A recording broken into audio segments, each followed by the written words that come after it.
Hello everyone, this is a slab of clay, and from this slab of clay we're going to make a clay fish. Using this lid, we're using that to help kind of control the size and the shape of the fish body. And using a pencil, I'm just going to lightly draw the fish's fin and the tail.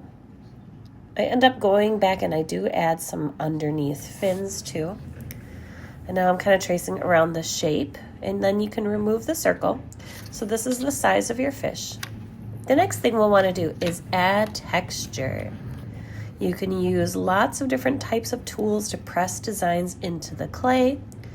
For my fish, I'm using this fork, and I'm just kind of pressing this type of design to show scales at this part of the fish. And then I'll switch up tools to do other types of designs.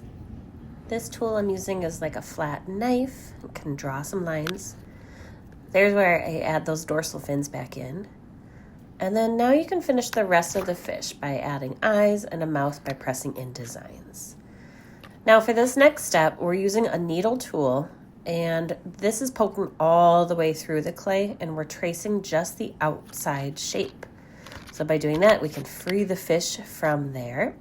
And using fingers, you kind of can smooth edges, press anything down that looks like it's going to dry hard or sharp.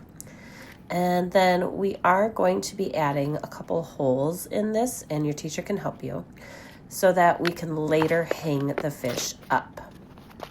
We'll flip it over, and again, teacher will help you write your name on the back. Press in any of those edges that are sticking out. And then your teacher will help you poke 2 holes in.